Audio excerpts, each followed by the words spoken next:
Red wristbands handed out to asylum seekers in Wales are to be replaced by photo ID cards after claims that they led to people becoming targets for abuse. It follows complaints that homes for refugees in Middlesbrough had red doors. We were joined now from North London by the author and campaigner Criado Perez, and from our central London studio by Raheem Kassam, who's editor-in-chief of Breitbart in London. Caroline, this was never a good idea, was it? I wonder how it came about. No, it's clearly not a good idea. I can't imagine how anyone passed this, how anyone thought that this was going to be okay, and I'm really pleased that they've, come to their senses and realised that this is not an acceptable way to treat people who are flying from war zones and looking for refuge.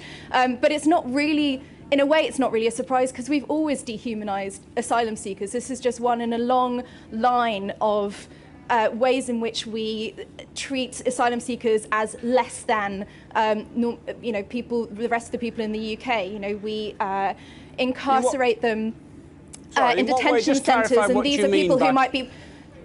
Clarify what you mean by we have people who could be pregnant or who have, well, that's what I'm trying to explain at the moment. So, for example, the way in which we detain people who, women who are pregnant or people who have been victims of torture, that goes specifically against UN guidelines. Similarly, the way in which we don't allow them even to volunteer. It's one thing not to allow someone to work. We give them a certain amount of money, but not enough to live on, and that is actually being cut right now.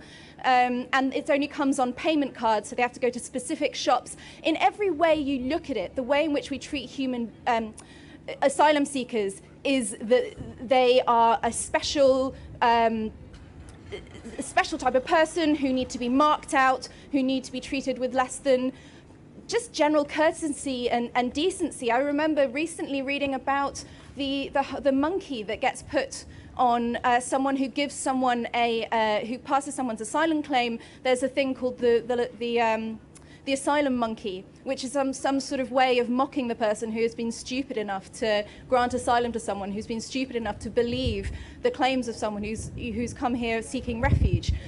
So I do think that the wristbands are a terrible idea. I think that you don't really need to be much of a history buff to see how these kinds of ways of treating people, how badly they can go. But it's all par for the course in a way. OK, we should say, of course, that the organisation has changed its mind. But let me bring in Raheem Kassam now. Was this just a bit of process, that this was a way of making sure people got to what that which were they entitled, in other words, a bit of food, and it was a rather clumsy way of bringing that about?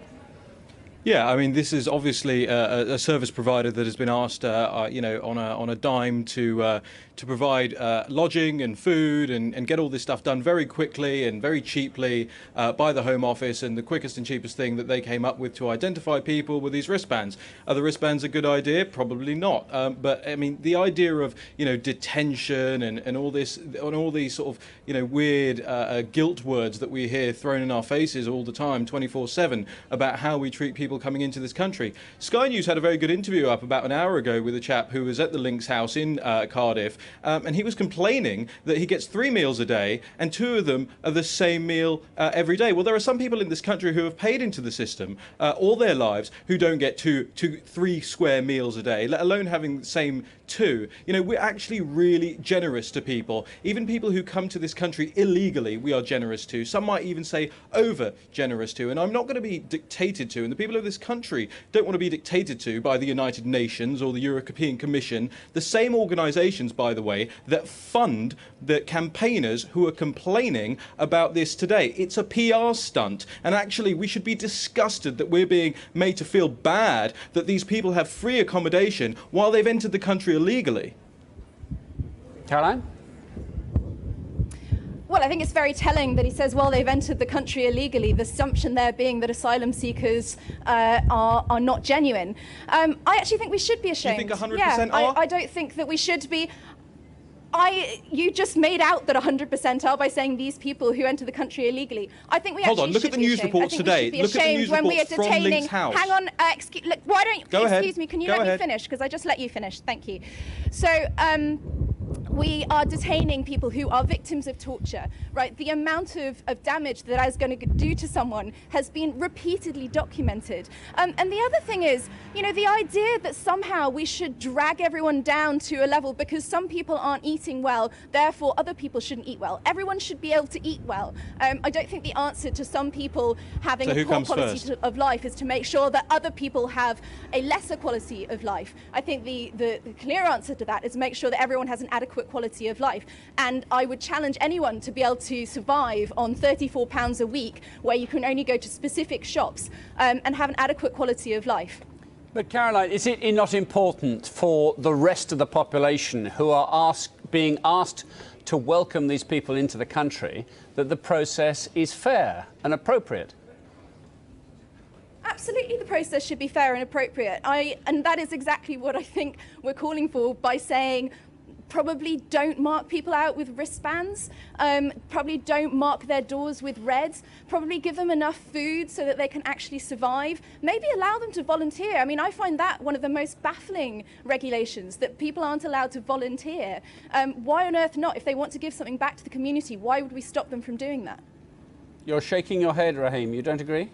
It's just so naive. I mean, you know, the idea that these people have had their doors painted red intentionally. You know, if you're a service provider to the government and you're asked, you know, can you get these properties in order for us as quickly as possible, then do you go out and buy 30 different types of paint, or do you buy one type of paint because it keeps your costs low and you can do it really quickly? It's so childish and pathetic, this argument that we're having. Look, I actually am in agreement with Caroline on the fact that these people are not being made to work for what they're getting back from the British taxpayer. But at the same time, let's not forget that these are people whose asylum claims are being processed. You can't allow them to work and get jobs. What you should be doing is looking at how they can contribute to their own lodging, you know, how they can contribute to the food that they're getting. You know, that's what we should be looking at right now, because yes, the problem that we see here today with this story is that they're complaining, these migrants are complaining that they're being abused for the wristbands that they're wearing. They're not being abused for the wristbands that they're wearing. Some people are abusing them anecdotally because they are crowding around outside Link's house on a main street doing nothing all day but waiting for their meals and smoking. You can look at the news reports on this. I'm not making this up. This is what's happening. Now, I don't think they should be getting abused at all. You know, that's wrong. But at the same time, let's not pretend that a little wristband is what's making people, you know, angry about this situation. People are angry because they are struggling to put food on their tables, and these people are being given free food and accommodation. Raheem Kassam, we're going to, and Caroline Criado there. Perez, thank you both for your contributions. We're going to have to leave our conversation there.